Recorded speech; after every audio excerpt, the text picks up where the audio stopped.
ایک روایت میری نظر سے گزری اور کیا ہی انداز ہے امام زرقانی نے لکھی.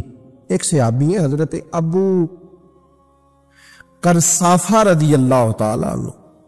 حضرت ابو قرصافہ رضی اللہ تعالیٰ عنہ فرماتے میں چھوٹا تھا، میری اماں اور میری خالہ مجھے ساتھ لے گئیں. میں نے کہا کہاں جانا ہے؟ کہنے لگے آؤ نبی پاک کا کلمہ پڑھنے جانا ہے. پڑھیے درود شریف صلی اللہ، سارے پڑھیے، پھر پڑھیے ایک دفعہ صلی اللہ تعالی علیہ. حضور کا ذکر ہو تو فوراً درود پڑھنا چاہیے. نبی کریم علیہ السلام کی بارگاہ میں نا میری خالہ اور میری اماں دونوں مجھے ساتھ لے گئی کلمہ پڑھنے. کہتے ہیں جب ہم حضور کی بارگاہ میں پہنچے، کلمہ پڑھا، واپس آئے تو میری اماں اور میری خالہ آپس میں بات کرنے لگی. میری خالہ کہنے لگی تو نے دیکھا ہے ان کا بولنا کتنا مزیدار تھا. میری خالہ کہنے لگی تو نے تو وہ دیکھا ہے لیکن وہ جو غلام آیا تھا اس کے ساتھ ان کا رویہ کتنا پیارا تھا. تو نے دیکھا جب وہ کھانا کھا رہے تھے تو پہلا خیال انہوں نے ہمارا کیا. بار بار وہ ان کا ذکر کرتی، کہتے آپس میں حضور کی شانیں بیان کرتی، میری اماں بھی میری خالہ بھی. بالآخر بات لمبی ہو گئی تو میری اماں بولی، کہنے لگی بس کر، ہم کتنی عظمتیں بیان کریں گے، مجھے تو 3 باتیں سمجھ میں آئی ہیں. کتنی؟ 3 باتیں مجھے سمجھ میں آئی ہیں. کہا وہ کیا؟ تو کہنے لگی ما رأینا مثل ھذا الرجل احسن وجھا ولا القى ثوبا ولا البنا کلاما. کہنے لگی مجھے تو 3 باتیں سمجھ میں آئی ہیں کہ نہ اتنا خوبصورت چہرے والا کوئی شخص دیکھا ہے، اور نہ اتنے صاف کپڑوں والا کو دیکھا ہے، اور نہ ہی اتنی میٹھی بولی بولنے والا کوئی دیکھا ہے. تینوں باتوں کی کمال ہے. ظاہری حسن بھی کمال، کپڑوں کی صفائی بھی کمال، اور رسول پاک کا بولنا بھی کمال، لب و لہجے میں مٹھاس بھی خوبصورتی والی. یہ اصل حسن ہے کہ ظاہراً بھی انسان بڑا منزہ ہو، باطناً بھی بڑا صاف ستھرا ہو. میرے رسول پاک علیہ السلام کا طریقہ مبارکہ پتہ کیا تھا؟ حضور صلی اللہ تعالیٰ علیہ وآلہ وسلم جب مسجد میں نماز پڑھ لیتے تو حضرت جعفر رضی اللہ تعالیٰ عنہ فرماتے، بخاری کی حدیث ہے، فرماتے میں مدینہ شریف میں آیا تو حضور نماز پڑھ لیتے تو صحابہ نبی پاک کے پاس آتے اور حضور کا دست مبارک پکڑ کے پہلے چومتے پھر چہروں پہ ملتے، پہلے چومتے پھر چہروں پر. نبی پاک کے صحابہ حضور کے قدم بھی چوما کرتے، قدموں میں جھکا کرتے تھے. یہ تو بھائی اس وقت پتہ چلتا ہے جب کسی سے پیار ہو جاتا، جب کسی بندے سے. میں اکثر مثال دیا کرتا ہوں اکثر کہ کسی کا بچہ پیشاب کرے تو کہہ آتی ہے، الٹی آتی ہے، لیکن اپنا بچہ بالوں میں بھی کر دیتا ہے، پھر کوئی کہہ نہیں آتی چونکہ اپنا ہے نا، پیار ہو گیا نا. اب وہ کیفیت جب کسی سے محبت ہو جاتی ہے نا تو کچھ چیزیں صرف سمجھنے کی نہیں، کچھ چیزیں ایسی ہوتی ہیں جو محسوس کرنے والی ہوتی. اس نے کہا تھا عشق ایک ڈھونگ ہے، میں نے کہا تجھے عشق ہو خدا کرے، پھر کوئی تجھے اس سے جدا کرے، تو اسے تسبیحوں پہ پڑھا کرے، تو اسی کا نام جپا کرے، تو گلی گلی پھرا کرے، پھر میں کہوں کہ عشق ایک ڈھونگ ہے اور تو نہیں کہا کرے، پھر میں کہوں کہ عشق ایک ڈھونگ ہے اور تو. اس نے کہا تھا عشق ایک ڈھونگ ہے تو میں نے کہا تجھے عشق ہو خدا کرے. بھائی یاد رکھو جب انسان کو محبت ہوتی ہے تو پھر اس کے انداز بدل جاتے ہیں، اس کے طور طریقے تبدیل ہو جاتے ہیں. وہ میں اکثر ایک بات کہا کرتا ہوں، میں کہتا ہوں بچہ باہر سے برگر کھا کے آ جاتا ہے رات کو، اماں کہتی بیٹے روٹی کھا لو، کہنا تو سب گوبھی پکائی میں نہیں کھا رہی، حالانکہ برگر ہے کھا ہے، دور سے کھا ہے. تو اماں اس کو کہتی ہے پھر میں سویاں نہ بنا دوں تھوڑی سی اپنے بیٹے کو، فٹافٹ چاول نہ تجھے ابال دوں، ساتھ میں باریک دال بنا دیتی ہوں. کہتا نہیں میری مرضی کا پکاتے نہیں، میں نے نہیں کھانا. ایسے اب ابا جو ہے نا، ابا وہ اماں کو سمجھا رہا، کہتا چھڈ پر بھوک لگے گی تو آپ ہی کھا لے گا، تو نہ ایڈی ٹینشن ہے، ایم ہی پہ تینوں ستاندہ ہے. اماں کیا کہتی ہے؟ کہتی نہیں مجھے نیند نہیں آ رہی، کہ کھائے گا تو سکون آئے گا. اب اس کو آپ لاکھوں دلیلیں دے کہ سیانا بیان ہے، بچہ نہیں ہے، 22 سال کا ہے، 24 سال کا، چھوڑ تو کیا کر رہی ہے. لیکن اماں کو کوئی سمجھا سکتا؟ کیوں نہیں سمجھا سکتا کہ اسے اپنے بیٹے سے پیار بڑھا. وہ کیا کرے، وہ مجبور ہے. اس کے دل کی کیفیت اس طرح کی ہے کہ کوئی دنیا کی طاقت اسے سمجھا سکتی سوال ہی نہیں پیدا ہوتا کوئی اسے سمجھا سکے یہ ممکن کیسے ہو کیسے سکتا ہے. یہ محبت ہے میرے رسول پاک علیہ السلام کے صحابی حضرت جعفہ فرماتے میں حضور کی بارگاہ میں آیا تو صحابہ کیا کرتے, نبی پاک کا دست مبارک پکڑتے, پہلے چومتے پھر چہرے پہ ملتے. بخاری ہے. فرماتے میں نے کہا یہ کیا کر رہے ہیں؟ پھر اچانک میرا بھی دل کیا ذرا کر کے تو دیکھو, کوئی چیزیں چکھنے پہ پتہ لگتا ہے کتنی مزیدار ہے. کہتے میں بھی قریب گیا, حضور کے دست مبارک میں نے ہاتھ ڈالا. فرماتے ہاتھ پکڑا ہی تھا کہ نبی پاک کا ہاتھ برف سے بھی زیادہ ٹھنڈا. فرماتے پھر میں نے پکڑ کے چہرے پہ ملا تو کستوری سے زیادہ خوشبو آ رہی تھی دست مبارک.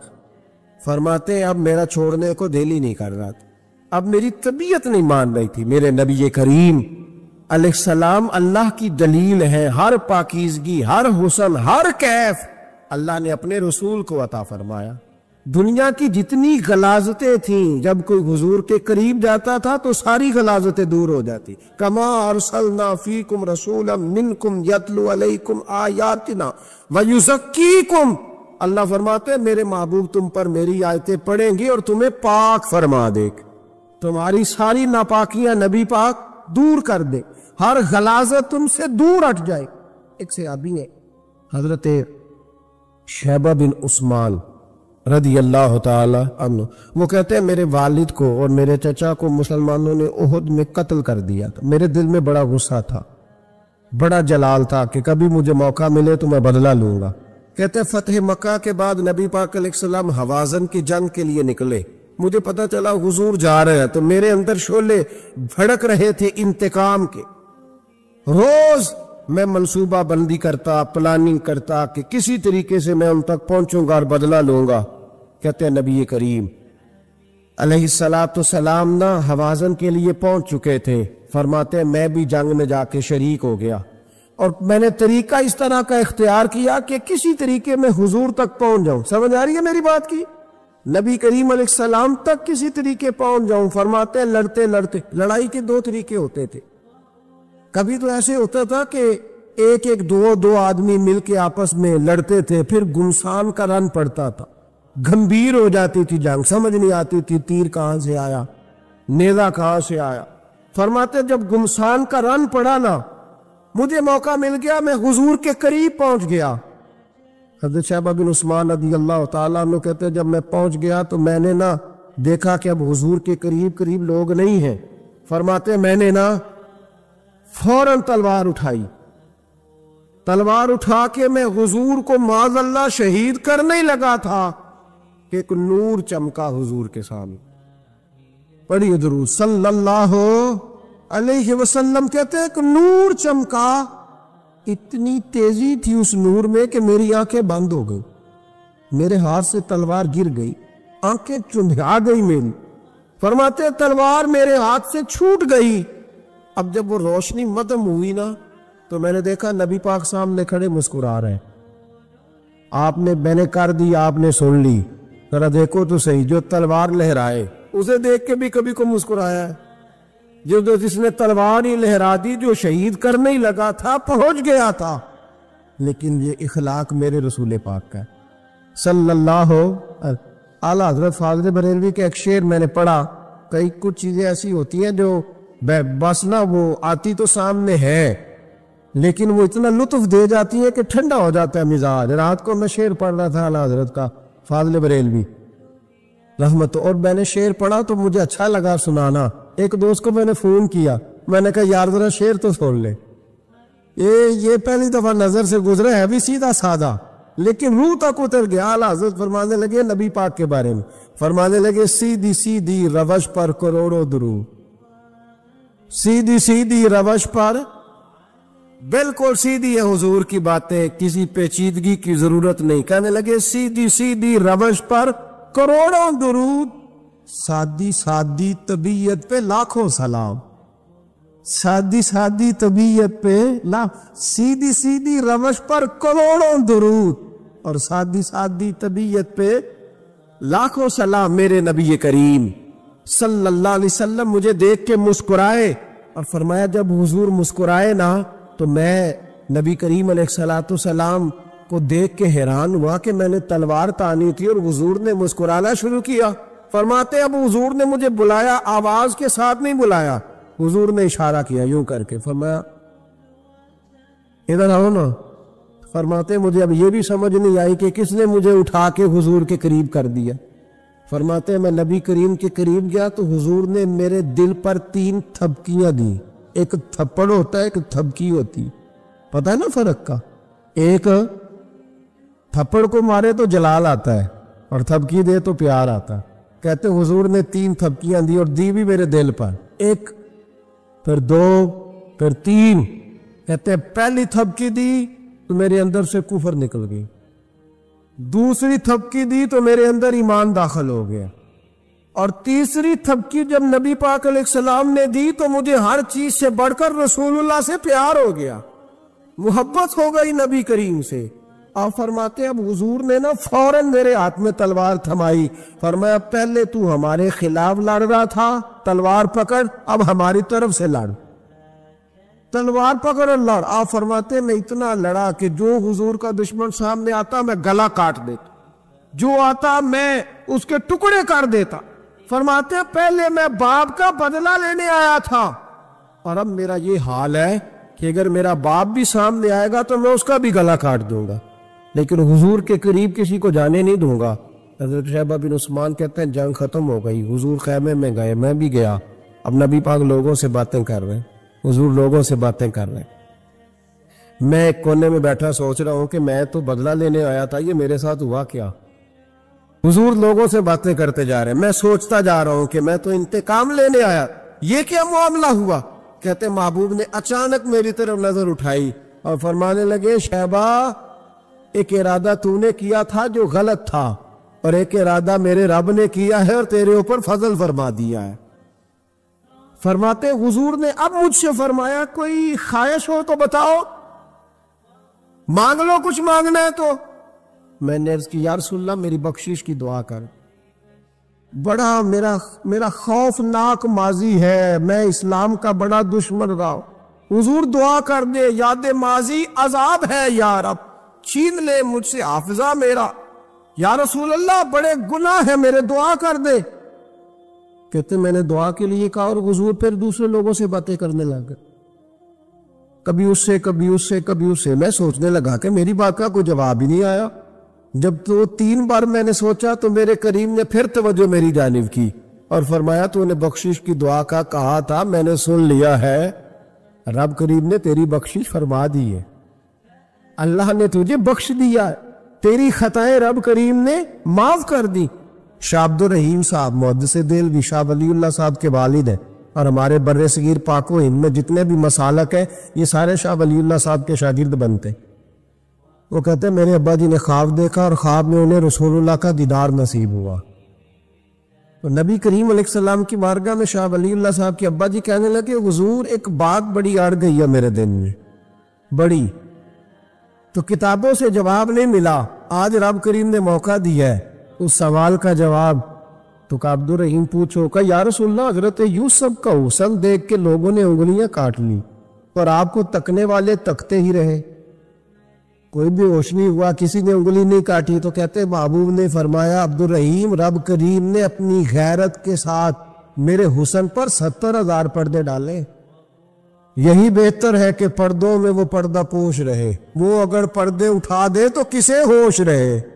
فرمایا 70,000 پردوں میں چھپا ہوا حسن ہے، ورنہ کسی کی طاقت تھی کوئی بات کر سکتا، جرت تھی کسی شخص کی؟ میرے حبیب پاک سید عالم حضرت عبداللہ ابن سلام رضی اللہ تعالیٰ عنہ اہل یہود کے بڑے عالم تھے۔ فرماتے میں تورات زبور انجیل کا جاننے والا تھا، جس دن حضور مدینہ طیبہ آئے کسوا نامی اونٹنی پر بیٹھے تھے، میں حضور سے مناظرہ کرنے بحث کرنے آیا، میرے ساتھ میرے شاگرد تھے، ارادہ تھا بحث کروں گا، نبی پاک کو بڑے معاذ اللہ کڑوے کڑوے سوال کروں گا۔ کہتے حضور بیٹھے تھے کسوا نامی اونٹنی پہ اور گردن مبارک جھکی ہوئی، ہونٹوں پر حضور کے زیر لب ہلکی سی مسکراہٹ تھی۔ نبی پاک تھوڑا بولتے تھے پر جتنا بولتے تھے وہ دلوں میں اترتا جاتا تھا۔ فرماتے میں جب گیا نا، میرے شاگرد ساتھ تھے، مناظرہ کرنے گیا، مناظرہ، شاگرد ساتھ تھے، فرماتے میں بڑے سوالات تیار کر کے گیا، پر حضور گھوڑے پہ بیٹھے تھے، دو باتیں میں نے سنی۔ حضور نے فرمایا رشتہ داروں سے اچھا سلوک کرو، اپنے غلاموں کا خیال کرو۔ کہتے ہیں وہ شاگرد مجھے دھکے دینے لگے، کہنے لگے چلو استاد جی آگے ہو، کرو سوال، چلو نا آگے بڑھو نا آگے۔ یہ کئی دفعہ نعرے لگانے والے بھی مروا دیتے ہیں نا، چلو نا چلو آگے، چلو بڑھو آگے، کرو بات، آؤ نا۔ کہتے ہیں میں ذرا آگے بڑھا، دھکا دیا انہوں نے۔ فرماتے میں آگے بڑھا اور میں نے قریب محبوب کے قریب جا کے کہا حضور مجھے کلمہ پڑھا دے، میں مسلمان ہونے آیا ہوں۔ یعنی عام آدمی تو قائل ہو جاتا ہے، عالم اور تورات زبور انجیل کا جاننے والا، حضور کلمہ پڑھائیں۔ کہتے ہیں میں واپس آیا نا کلمہ پڑھ کے، تو شاگرد کہنے لگے استاد جی آپ تو مناظرہ کرنے آئے تھے، یہ کیا ہوا؟ تو یہ لفظ ہے حضرت عبداللہ ابن سلام کے، فرمانے لگے تم نے نبی پاک کا چہرہ نہیں دیکھا، ان کی آنکھوں کی روشنی نہیں دیکھی، تم نے چہرے کی معصومیت نہیں دیکھی، لب و لہجے کا وقار نہیں دیکھا؟ کتنے دنوں کے تھکے ماندے آج وہ مدینے پہنچے، اور ان کے لب و لہجے میں کوئی اکتاہٹ، کوئی تھکاوٹ، کوئی لفظوں میں جھول تم نے دیکھا ہے؟ فرمانے لگے جس کا اس طرح کا چہرہ ہوتا ہے وہ جھوٹا نہیں سچا ہوا کرتا ہے۔ میرے نبی پاک علیہ الصلوۃ والسلام کے غلام حضرت عارف بن عبداللہ رضی اللہ تعالیٰ عنہ فرماتے کلمہ پڑھنے سے پہلے ایک دفعہ ہمارا سارا قبیلہ تجارت کے لیے نکلا تھا، اور اس وقت منظر یہ ہوتا تھا کہ ہم اپنی عورتوں کو بھی ساتھ لے جاتے تھے، 6 مہینے سفر کرنا ہوتا تھا، اونٹ گھوڑے ہم بیچا کرتے تھے، عورتیں بھی ساتھ رہتی، کھاتے بھی پکاتے بھی۔ کہتے ایک سفر سے ہم واپس آ رہے تھے تو مدینے کے باہر صحرا میں ہم نے پڑاؤ کیا، اکیلے رسول پاک صلی اللہ، پھر ایک دفعہ پڑھیے گا، ایک دفعہ پھر کہیے گا صلی اللہ تعالی علیہ وسلم۔ کہتے ہیں نبی پاک تنے تنہا اکیلے، حضور نہ سیر کرتے کرتے کرتے کرتے ہمارے قافلے کے پاس سے گزرے، خیمے لگے تھے، پڑاؤ کیا، محبوب تشریف لے آئے۔ کہتے ہیں حضور سید عالم صلی اللہ تعالی وسلم تشریف لائے، کوئی قبیلے میں سے قافلے میں سے حضور کو جانتا نہیں تھا۔ ایک سرخ رنگ کا اونٹ تھا ہمارے سردار کا جو بکنے سے رہ گیا تھا، بڑا خوبصورت۔ کہتے ہیں نبی پاک کو پسند آ گیا، حضور پوچھنے لگے تم کون ہو؟ کہا جی مسافر ہے۔ کہاں سے آئے ہو؟ فلاں جگہ سے آئے ہیں۔ کس لیے آئے ہو؟ ہم تجارت کی غرض سے نکلے۔ اونٹ بیچو گے؟ بیچنا ہے۔ کتنے کا سودا طے ہوا؟ اس نے کہا اتنے لینے، حضور نے کہا اتنے دینے، بات طے ہو گئی۔ کہتے ہیں لگام حضور نے پکڑی اور فرمانے لگے وہ سامنے میرا شہر ہے جس کا نام مدینہ، وہ میرا شہر ہے، میں ابھی مدینے جاتا ہوں، اپنے غلام کو بیچتا ہوں اور تمہیں آ کے نہ قیمت دے جاتا ہے۔ محبوب گھوڑے کی لگام تھا، اونٹ کی لگام تھا میں، نکیل تھا میں، اونٹ تھا سرخ رنگ کا۔ حضور لے کے جب نکلے نا، تھوڑا سا چند قدم آگے گئے تو ان میں سے ایک شخص بولا، کہنے لگا سردار اب سیانے لوگ ہیں، سمجھدار ہے۔ اس شخص کا نام پوچھا آپ نے، قبیلہ پوچھا ہے، ایڈریس کا پتہ ہے، پتہ ہے کہاں رہتا ہے، اتنا قیمتی اونٹ دے دیا۔ تو سردار بھی کہنے لگا، سارے کہنے لگے یار ان کی باتوں میں اتنی لذت تھی، ان کے گفتار و رفتار اتنی باوقار تھی، مزیدار تھی کہ ہوش ہی کوئی نہیں رہا۔ بھئی ہم پرانے تاجر ہیں، کبھی اس طرح کا سودا کیا ہی نہیں جس طرح کا آج ہو گیا۔ اوہو واقعی کچھ نہیں یاد رہا، کوئی سمجھ نہیں آئی۔ وہ ابھی نظر آ رہے، ایک آدمی دوڑ کے جاؤ، دوڑ کے اور جا کر کے نا ان سے کہو، بڑی جائز بات ہے، وہ ناراض بھی نہیں ہوں گے۔ ان سے ایک شخص کہو کہ بھئی اونٹ دے جاؤ، پیسے لے آنا اور اپنا مال لے جانا، دوڑ کے جاؤ۔ ایک شخص دوڑنے لگا تو سردار کی بیوی خیمے کے اندر تھی، پردے کے پیچھے سے بولی، کہنے لگی خبردار کوئی پیچھے نہ جائے، اگر پیسے مل گئے تو ٹھیک ہے، نہ ملے تو میں دے دوں گی، کوئی پیچھے نہ، کوئی نہ جائے پیچھے۔ سردار کہنے لگا تو جانتی ہے؟ کہنے لگی نہیں۔ کہا گارنٹی کیوں دے رہی ہے؟ تو کہنے لگی تم نے ان کا چہرہ نہیں دیکھا، تم تو سودے کر رہے تھے، میں پردے کے پیچھے سے دیکھ رہی تھی۔ پیر مہر علی شاہ صاحب کو کسی نے کہا تھا نبی پاک کا حلیہ بیان کرے، بتائیں حضور کے کان مبارک کیسے تھے، آنکھیں کیسی تھی، ناک مبارک کیسی تھی، بینی مبارک کیسی تھی۔ تو پیر میرے علی شاہ صاحب کہنے لگے کوئی مثل نہیں ڈولن دی، کہنے لگے مجھ سے نہیں بیان ہوتا حضور کا اولیاء، کوئی مثل نہیں ڈھولن دی، تو چپ کر میرے علی، ایتھے جا نہیں بولن دی، بس کر، تو بیان کر سکتا ہے اتنی طاقت؟ اعلیٰ حضرت نے کہا لم یاتی نذیر کفی ناظر مثلے تو نشد، پید آ جانا، کہا حضور مثال تو تب آپ کی بنے گی نا، کوئی آپ کی طرح کا پیدا تو ہوگا، تب بھی مثال بنے گی، تو جب ہوا ہی نہیں وہ مثال کیسے بنے گی؟ کہنے لگی کوئی نہ جائے، نہ پیسے آئے تو میں دے دوں گی، میں تو پردے کے پیچھے سے دیکھ رہی تھی، ان کے چہرے کا وقار دیکھا، ان کی آنکھوں کی روشنی دیکھی، ان کے لفظوں کا حسن دیکھا، تم 50 باتیں کرتے تھے وہ ایک جواب دیتے تھے، اور گنے چنے لفظ بولتے تھے، ان کی سادگی کا وقار دیکھا، جانے دو، نہ پیسے آئے تو میں دوں گی۔ کہتے حضور گئے، تھوڑی دیر کے بعد ایک کالے رنگ کا حبشی غلام آیا، پیسے بھی پکڑے اور اپنی چادر میں نا کھجوریں باندھ کے تو پیچھے ڈالی ہوئی، اور دیہاتی لوگ پیچھے نہیں ڈال لیتے، کھجوریں ڈال کے پیچھے۔ کہتے وہ آئے اور ان کے آنے کا انداز بھی بڑا نرالا تھا، کہتے ہیں وہ جھومتے جھومتے اللہ کا ذکر کرتے، اللہ صمد کرتے پہنچ گئے، اور آگے کہنے لگے تم سے میرے نبی نے اونٹ خریدا؟ تم سے؟ کہا ہم سے خریدا ہے۔ کہنے لگے یہ تمہارے پیسے؟ اور پھر چادر کھول کے صحرا پہ بچھا دی، کہنے لگے یہ تمہارے پیسے، اور کھجورے کھاؤ، میرے نبی نے تحفہ بھیجا ہے، کھاؤ، حضور نے تحفہ بھیجا ہے۔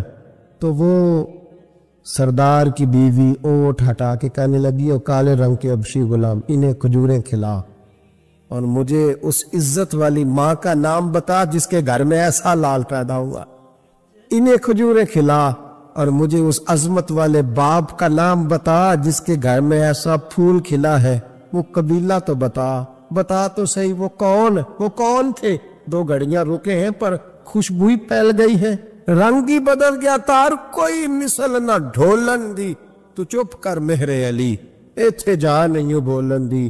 حضرت طارق بن عبداللہ کہتے ہیں جناب بلال فرمانے لگے وہی تو اللہ کے آخری رسول ہے، وہی تو خاتم المرسلین ہے، وہی تو ہیں جنہیں اللہ نے ساری انسانیت کے لیے نمونہ عمل بنایا۔ کہتے ہیں ہم اونٹ بیچنے گئے تھے پر سارے کا سارا قبیلہ ہی مسلمان ہو گیا۔ یہ حضرت زید بن حارثہ کہتے ہیں کہ جنگ کا موقع تھا، ایک شخص کفر کی طرف سے لڑتا آ رہا تھا، کفر کی طرف سے، فرماتے میں نے جب وہ میرے قریب آیا لڑتے وقت، حضرت زید بن حارثہ کہتا میں نے تلوار اٹھائی اور میں مارنے لگا تو اس نے کلمہ پڑھنا شروع کر دیا، لا الہ الا اللہ محمد رسول اللہ صلی اللہ علیہ وسلم۔ تو حضرت زید بن حارثہ کہتے ہیں میں نے کہا اچھا اب موت نظر آئی ہے تو کلمہ یاد آ گیا ہے، تو کافر ہے، تو صرف تلوار سے بچنے کے لیے کلمہ پڑھ رکھا تھا، میں نے ماری تلوار گردن اڑا دی، پھر میں حضور کی بارگاہ میں حاضر ہوا، میں نے کہا یا رسول اللہ آج جہاد کے وقت ایک انوکھا واقعہ ہوا، ایک بندہ کفر کے ساتھ لڑ رہا تھا اور جب میں تلوار مارنے لگا تو وہ کلمہ پڑھ رہا تھا، حضور میں سمجھ گیا کہ تلوار سے بچنے کے لیے کلمہ پڑھ رہا ہے۔ حضرت زید بن حارثہ کہتے ہیں حضور کی آنکھیں غصے سے سرخ ہو گئی، نبی کریم فرمانے لگے تو نے دل پھاڑ کے دیکھا تھا کہ وہ تلوار سے ڈر کے کلمہ پڑھ رہا ہے؟ جب وہ پڑھ رہا تھا کلمہ تو پھر تو کس طرح کا مجاہد ہے جس نے کلمہ پڑھنے والے کی گردن اڑا دی؟ وہ پڑھ رہا تھا کلمہ تو تجھے قبول کرنا چاہیے۔ میرے بھائی یہ بڑا محتاط معاملہ ہے، لیکن مسئلہ یہ ہے کہ یہ کچھ دنوں تک یہ باتیں رہتی ہیں، پھر آہستہ آہستہ میری آنکھوں سے بھی رخصت ہو جائے، آپ کی نظروں سے بھی رخصت ہو جائے گی، لیکن وہ 2 بیٹیاں سارے زندگی نہیں بھلا سکتی، ان کے لیے تھوڑا سا مشکل ہے، ان پر جو طوفان تیزی سے گزرا ہے نا، گزرا تو چند منٹوں میں ہے لیکن صدیوں تک اس کی گونج رہے گی، صدیوں تک۔ اللہ تبارک و تعالیٰ کوئی فضل کر دے۔ اب تو ہم دعاؤں والی جگہ پہ آ گئے ہیں، چونکہ میری قوم تو انویسٹر ہے نا، انسان کی میری قوم انویسٹر ہے، وہ انویسٹ کرتی ہے ان لوگوں پہ، ان کو لاتی ہے، بناتی ہے، خرچے کرتی ہے، پوسٹر چھاپتی ہے، شرم نہیں آتی، حیا نہیں آتی، ایسے لوگوں کو لاتی ہے، اور پھر کیا مطلب بات کی جائے۔ اور میں نے اس وقت بھی کہا تھا اور پھر کہتا ہوں اور ببانگے دوہل کہتا ہوں کہ نمبر پلیٹیں بدلنے سے گاڑیاں ٹھیک نہیں ہوتی، نمبر پلیٹیں بدلنے سے گاڑیاں ٹھیک نہیں ہوتی. گاڑی کا انجن بدلنے سے پھر ہی اس کا دھواں ختم ہوتا. نمبر پلیٹ بدل کے چہرے وہی، باتیں وہی، کام وہی. یہ کس طرح صحیح ہو سکتا ہے؟ یہ تو نظام اس وقت ٹھیک ہو جائے جب اندر سے بولیے انجن بدلے جائے، تب یہ معاملات صحیح ہوں گے. بس دعا کرو جمعے والے دن اللہ اپنی خاص رحمت فرمائے.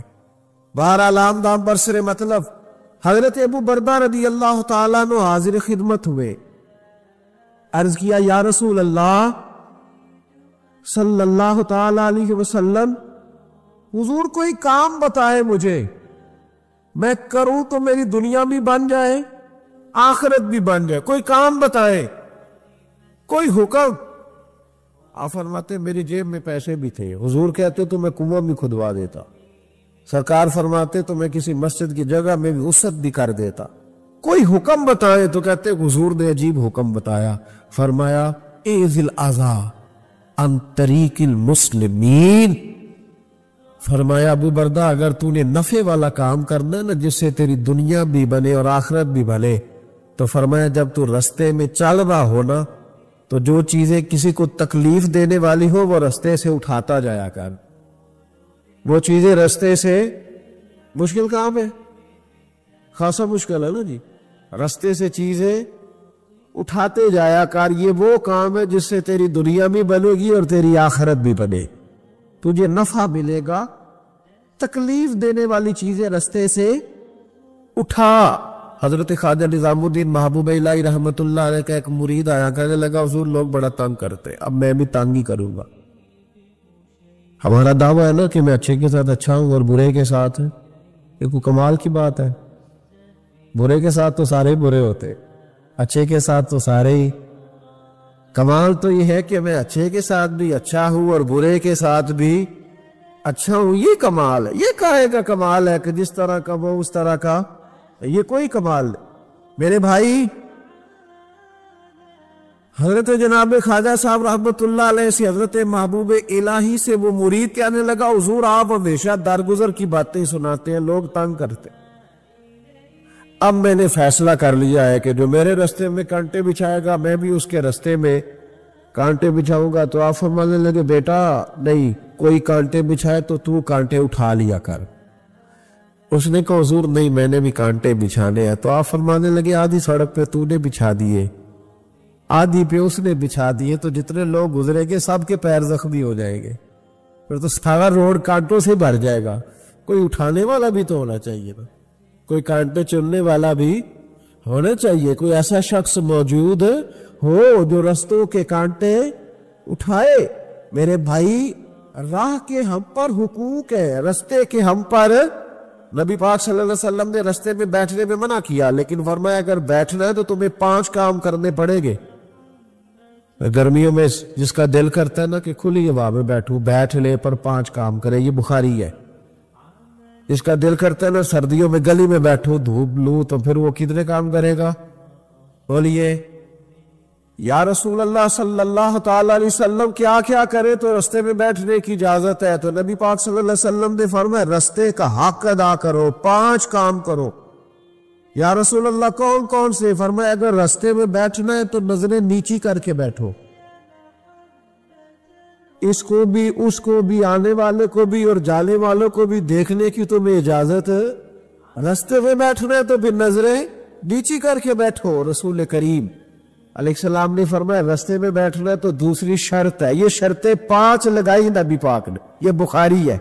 فرمایا رستے میں بیٹھنا ہے تو دوسری شرط تمہارے لیے یہ ہے کہ جتنی چیزیں تکلیف دینے والی رستے میں پڑی ہوگی وہ بیٹھنے والے نے اٹھانی ہے. اس نے ایک نیا وہاں بیٹھ کے اذیت والا کام نہیں کرنا، بلکہ اس کی ذمہ داری ہے چونکہ رستے میں وہ بیٹھا ہے تکلیف دہ چیزیں اٹھائے گا. اور تیسری شرط نبی کریم علیہ السلام نے فرمایا تم پر ضروری ہے کہ تم نے سلام لینے والے کا جواب جلدی دینا ہے. رستے میں بیٹھنا ہے تو سلام لینے والے کا جواب جلدی دینا ہے. اور چوتھی شرط یہ ہے کہ تم نے رستے میں بیٹھے بیٹھے نیکی کا حکم دینا ہے اور برائی سے منع کرنا ہے. یہ 5 کام کرنے ہیں پھر تمہیں رستے میں بیٹھنے کی اجازت ہے. یہ رستے کا حق ہے، اس کو ادا کرو تو رستوں میں بیٹھو، لیکن اگر صرف غیبتیں کرنے بیٹھنا ہے، اگر معاذ اللہ صرف لوگوں کو دیکھیں، اور اپنے بزرگوں کو یہ کام کرتے دیکھا، ہمارے حاجی ابو داؤد محمد صادق صاحب رحمۃ اللہ علیہ نا گلی سے گزر رہے تھے، سنگی ان کے ساتھ تھے، تو کہتے ہیں کہ ایک بی بی بغیر پردے کے جا رہے تھے، نیکی کا حکم کرنا اور برائی سے بچی کو بغیر پردے کے جا رہی، تو ایسا فرمان لگے پتر پردہ کر۔ بچی کسی امیر گھر کی تھی، کچھ پڑھی لکھی بھی تھی، غصہ کر گئی، پتر پردہ کر۔ اس طرح منہ کیا، پتر پردہ کر، مسلمان دیے تھی یا پردہ کر دیا نے۔ وہ کہنی بابا جا اپنا کام کر۔ ایسا فرمانے نے پتر میں کام بھی لگا، میرا ہی کام بھی صبح شام، میں کام بھی لگا، اور بڑھے بارے میں اور کی کرنا ہے، میرا صبح شام کام یہ جڑا بندہ کام کرے انہوں چنگا دسنا، جڑا چنگا کرے وہ دی استقامت دی دعا کرنا، میں کام ہی لگا ہوا، میری ڈیوٹی یہی ہے۔ تو بچی مسکرا پڑی، کہنے لگی بابا دیا تو جواب ہے، پر تیرے لفظوں میں بٹھاس بڑی ہے۔ اس نے اسی وقت نقاب کر لیا، رستے میں بیٹھنا ہے تو رستے کا حق بھی ادا کرنا ہے، ڈیوٹی کرنی ہے، ایسے تھوڑی ہے کہ راہ میں بیٹھ جائے۔ ابو داؤد شریف میں حدیث ہے، نبی پاک علیہ السلام کے صحابی حضرت سہل بن معاذ رضی اللہ تعالیٰ، حضرت سہل بن معاذ رضی اللہ تعالیٰ عنہ کہتے ہیں حضور کے ساتھ ایک جہاد پہ گئے، مجاہدین کے ساتھ سامان ہوتا ہے، سامان سفر، کہتے ہیں کہ جب ہم نے پڑاؤ کیا تو رستے تھے وہاں، تو رستوں میں تھوڑا صحابہ نے سامان رکھ دیا۔ ہمارے ہاں تو جو آدمی بڑی گاڑی پہ بیٹھا ہو اس کو تو آپ ہارن بھی نہیں دے سکتے، تو حال ہی نہیں پیدا ہوتا، اس لیے کہ وہ جس گاڑی میں بیٹھا ہے اس لیول کا اس کا روب ہے نا جناب، اس کو تو آپ ہارن بھی، اور اگر آپ نے دے لیا تو وہ شیشہ نیچے کرے گا، تو کہے گا تو جڑی آگ بجھاڑی تو لگ جانا پہلا، چونکہ وہ اب اس کی مرضی ہے، چونکہ شہنشاہ وقت چڑھے ہوئے ہیں، اور پارکنگ کا مسئلہ اتنا خوفناک ہے کہ بڑے بڑے سیانے بندے گاڑی کے پیچھے گاڑی لگا جائیں، آپ ڈھونڈتے پھرے، اللہ خیر کر، اس کو پتہ ہے کہ گزرنا ہے، اس کو خبر ہے کہ یہ گاڑی والے کو تکلیف ہوگی لیکن بس گزر جائیں گے۔ شریعت اسلامیہ کے اندر ان چیزوں کی اجازت نہیں، آپ کیسے رستہ روک سکتے ہیں کسی کا، یہ رفائی جگہ ہوگی، ختم ہو گیا معاملہ۔ حضرت سہل بن معاذ رضی اللہ تعالیٰ عنہ فرمانے لگے، یہ ابو داؤد شریف ہے، فرماتے مجاہد تھے، جہاد کرنے گئے تھے تو تھوڑا ہمارے ساتھ سامان تھا، رستوں پہ رکھ دیا، اس علاقے کے کچھ لوگوں نے آ کے عرض کی، یا رسول اللہ صلی اللہ علیہ وسلم ہمارے رستے تھے، ہم نے گزرنا تھا اور مجاہدوں نے پڑاؤ کیا تو سامان رکھ لیا ہے۔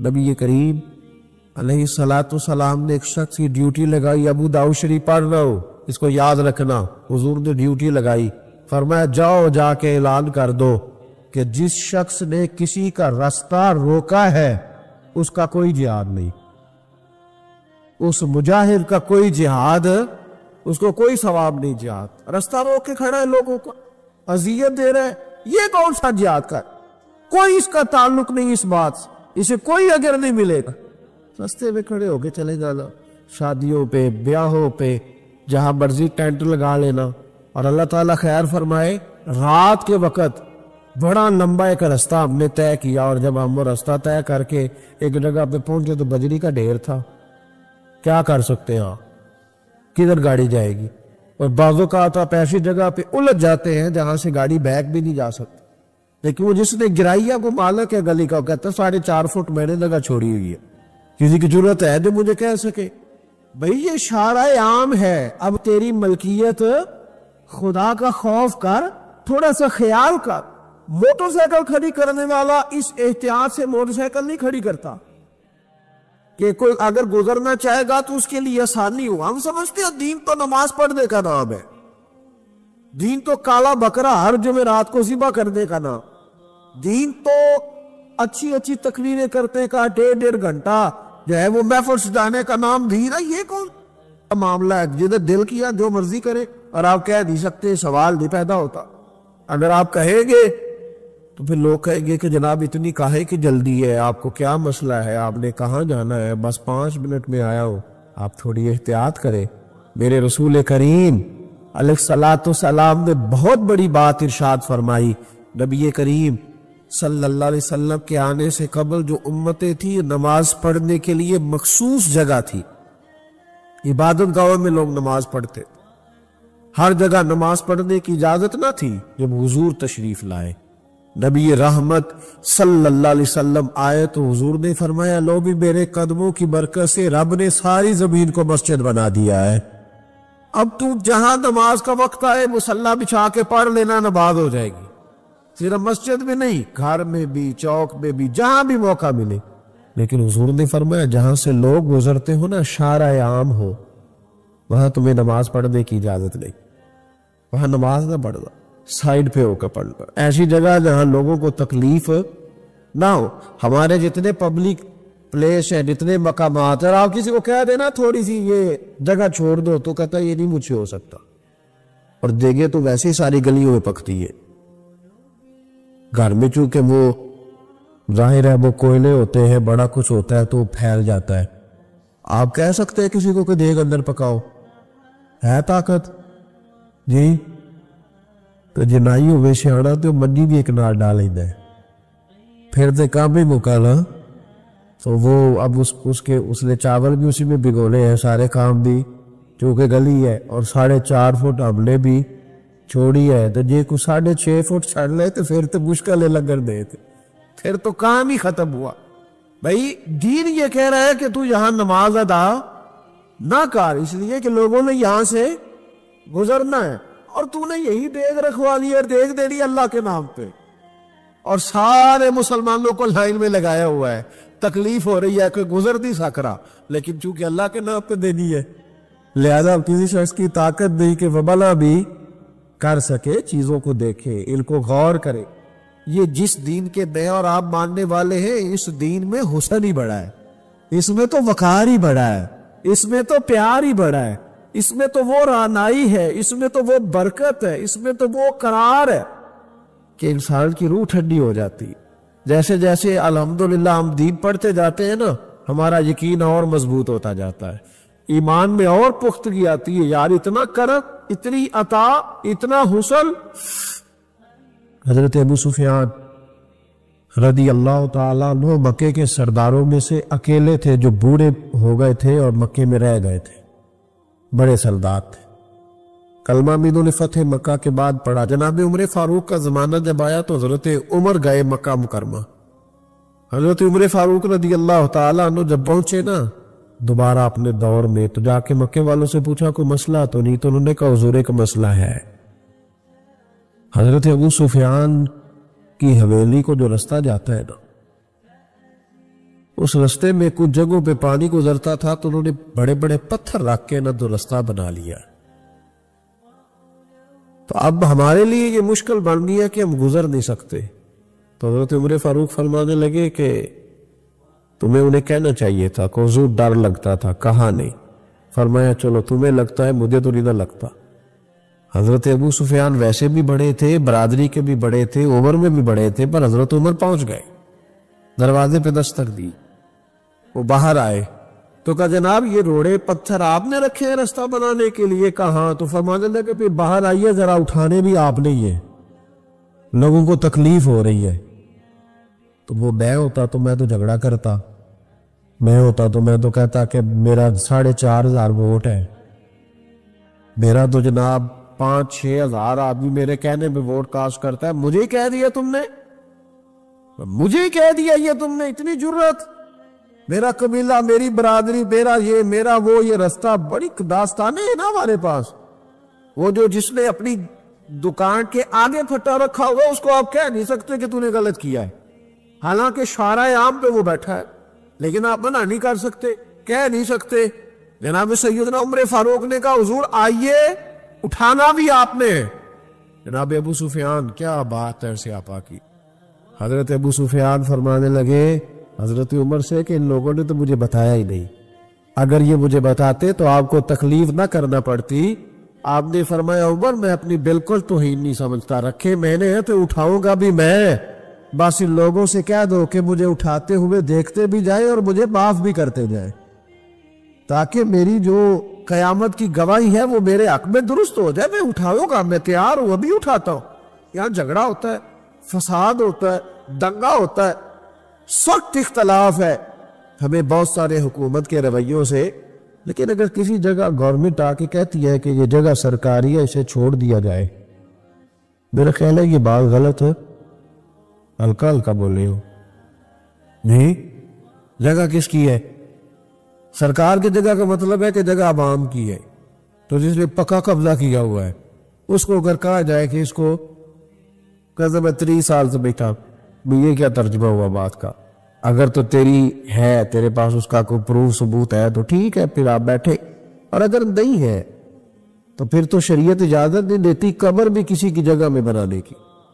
ہاں اگر آپ نے کسی کی جگہ پہ قبر بنا دی تو فقہ کا اصول ہے کہ وہ شخص کہہ سکتا ہے کہ اپنا ابا نکالو، میری ذاتی زمین ہے، آپ کو نکالنا پڑے گا.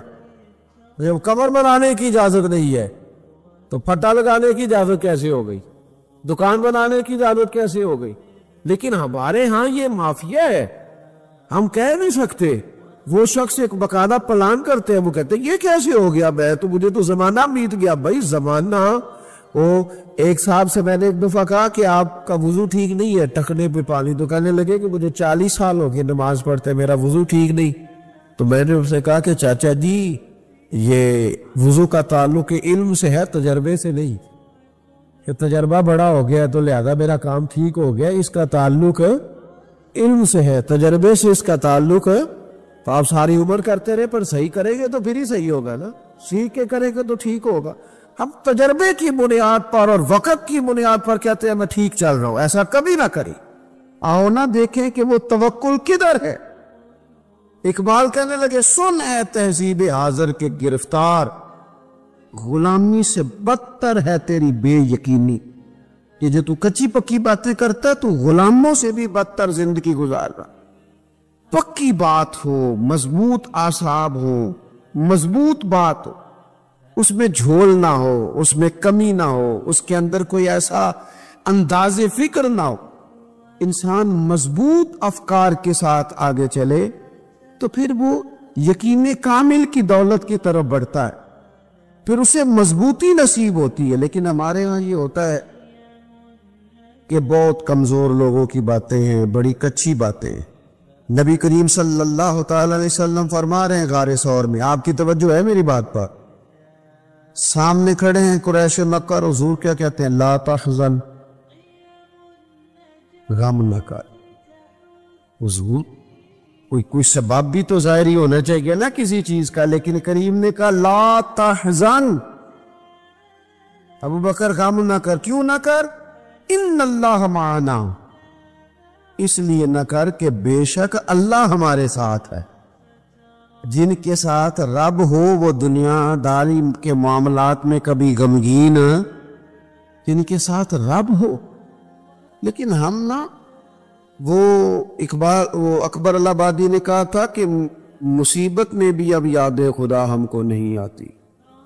دعا منہ سے نہ نکلی، جیبوں سے عرضیاں ہی نکلی.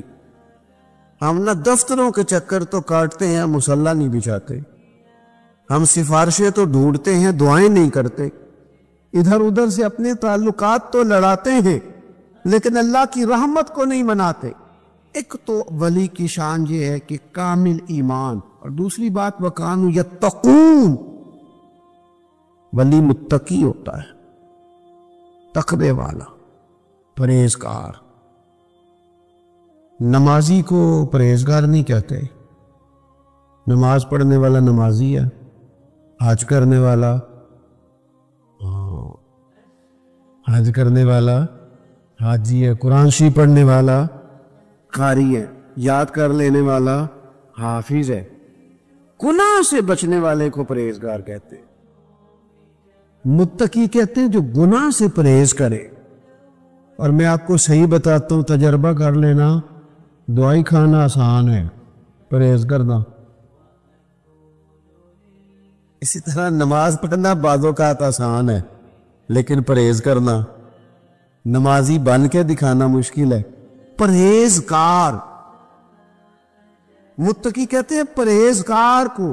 میں ایک دفعہ اپنی اماں جی کو لے کے ڈاکٹر کے پاس گیا ہوا تھا، تو ایک اماں جی آئی ہوئی تھی بوڑھی، وہ ہم سے پہلے ان کا نمبر تھا، تو کھانس رہی تھی بڑا. تو ڈاکٹر کہنے لگا اما جی جی تسی چول چھڑ دیندے ہو تے پھر میں دوائی بھی تہاڈی کٹا دینا، جی تسی چول نہیں چھڑدے تو پھر میں دوائی لکھ دینا۔ تو اما جی تھوڑی دیر چپ رہیاں تے بعد کہنے لگیا پتر تو دوائی لے کے ہی دے۔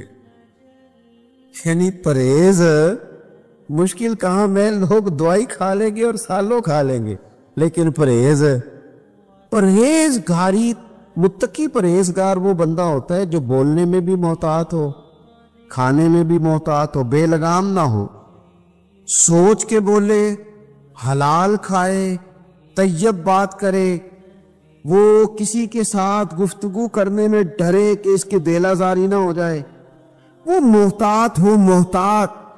ہمارے ہاں لوگوں کو باتیں کرنے کا بڑا شوق ہے، وہ اتنی باتیں کر جاتے ہیں پتہ ہی نہیں ہوتا کس کس کو تکلیف دے جاتے، اپنے آپ کو بتانے کا بڑا شوق ہے، وہ اس قدر زیادہ آگے بڑھتے ہیں کہ کئی دفعہ نا اس میں کمزوری آ جاتی ہے کہ وہ دائرہ کار کراس کر گئے۔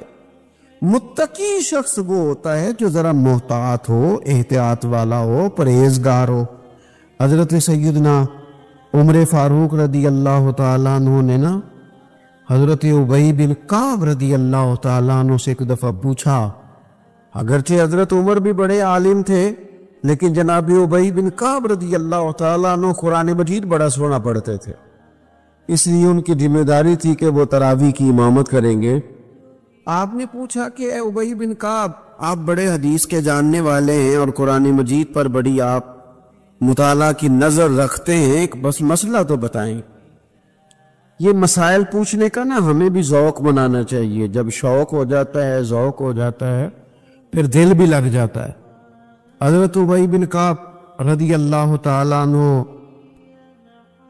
سے حضرت عمر نے سوال پوچھا، کہا جناب بتائیے، یہ بار بار کئی بار اللہ تعالیٰ نے قرآن مجید میں تقوی کی بات کی ہے، بار بار کہا ہے پرہیزگاری اختیار کرو تاکہ تم پرہیزگار بن جاؤ، اللہ پرہیزگاروں کے ساتھ ہے، اللہ پرہیزگاروں سے محبت کرتا ہے۔ تو یہ پرہیزگار کون ہے، یہ تقوی کیا ہے؟ تو بڑی سادی سی مثال دی حضرت ابی بن کعب نے۔ آپ کو سمجھ آ رہی ہے میری باتوں کی؟ تھک تو نہیں گئے آپ لوگ؟ ہر بات میں تو ایسے نہ کریں، سوچ کے کریں۔ حضرت ابی بن کعب رضی اللہ تعالیٰ عنہ سے پوچھا کہ بتائیے متقی کون؟ یہ آپ نے تعریف یاد رکھنی ہے تقوی کی، اگرچہ بہت ساری تعریفات موجود ہیں، لیکن حضرت ابی بن کعب کہنے لگے، اے عمر، اگر آپ تنگ رستے سے گزر رہے ہوں، دونوں طرف جھاڑیاں ہوں، کانٹے دار جھاڑیاں، رستہ تنگ ہو، اور آپ نے کھلا لباس پہنا ہو تو آپ کیسے گزریں گے؟ تو حضرت عمر کہنے لگے، بڑی صاف سی بات ہے، ذرا کپڑے سمیٹ لوں گا اور تھوڑا سا نہ ادھر ادھر دیکھ کے محتاط ہو کے گزروں گا کہ میرے کپڑے جھاڑیوں سے الجھ نہ جائیں۔ حضرت ابی بن کعب کہنے لگے، بس یہی سادی سی بات ہے، دنیا میں بھی دونوں جانب گناہوں کی جھاڑیاں ہیں، جو ذرا اپنے آپ کو سمیٹ کے گزر جائے اسے متقی اور پرہیزگار کہا جاتا ہے۔ ذرا سمٹ کے گزرے، غیر محتاط نہیں، بات کرے تو احتیاط سے، اور سب سے بڑا مسئلہ رزق کے معاملے میں محتاط ہو۔ جو لوگ رزق حرام کھاتے ہیں نا، روحانی زندگی ختم ہو جاتی ہے بالکل۔ رزق حرام سب سے بڑا نقصان یہ کرتا ہے کہ بندے کی عبادت کی لذت چلی جاتی، سجدے میں ذوق نہیں آتا۔ متقی لوگ نا احتیاط سے زندگی گزارتے، وہ خیال کرتے ہیں، وہ سوچتے ہیں کہ یہ چیز آئی ہے تو کہاں سے آئی۔ ان کی زندگی کے اندر یہ احتیاط پائی جاتی ہے۔ حضرت عبداللہ ابن عمر رضی اللہ تعالیٰ عنہ بڑے عالم تھے، حج کے مسائل سب سے زیادہ حضرت عبداللہ ابن عمر کو آتے تھے۔ اذان سنیں تو متقی آدمی وہ ہے جو تھوڑا سا پرہیز کرے۔ ہمیں نا اپنے اوپر تھوڑی پابندیاں لگانی پڑی، ہمیں صرف ہر اس چیز کی طرف بڑھنا ہوگا جو اللہ تعالیٰ نے ہمارے لیے جائز رکھی۔ جو ہمارے لیے درست نہیں ہے، ہمارا حق نہیں ہے، اس سے پوری طرح بچیں گے تو متقی کہلائیں گے۔ اور ویسے بھی جب انسان تقوی کے رستے پہ رہتا ہے تو وہ تھوڑا سا باوقار رہتا ہے، وزادار رہتا ہے، اور جب وہ کوئی پرواہ نہیں کرتا، جدھر مرضی نکل جاتا ہے، تو پھر وہ آہستہ آہستہ اپنی نظروں میں اپنے آپ کو بے وقت سمجھتا، وہ پھر مہنگے کپڑوں کے پیچھے چھپنا چاہتا ہے، بڑی گاڑیوں کے پیچھے چھپنا چاہتا ہے، اپنی مال و دولت کی بنیاد پر کئی دفعہ عزت تو کرا لیتا ہے، اپنے عہدے کی بنیاد پر سلوک تو کرا لیتا ہے، لیکن وہ محسوس کرتا ہے کہ میرا زمین مجھے ملامت کرتا ہے۔ اللہ کے بندے وہ تھے جو ذرا احتیاط سے چلتے تھے، بس چونکہ اذان ہو گئی ہے، بات کو ختم کرنا ہے۔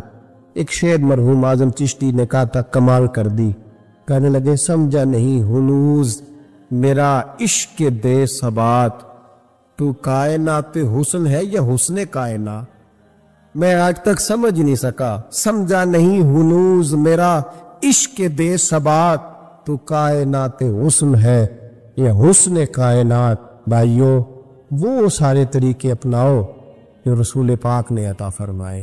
حسن بھی نبی پاک کے طریقوں میں ہے، پاکیزگی بھی نبی پاک کے طریقوں میں ہے، بقا بھی حضور کے۔ اور جو چاہتا ہے نا دنیا میں سب سے خوبصورت بن جائے، نظر آئے، اور اس کی خوشبو سے لوگوں کے دل ٹھنڈے ہوں، وہی طریقہ اپنائے جو میرے نبی نے عطا کیا ہے۔ آخر دعوانا ان الحمدللہ رب العالمین۔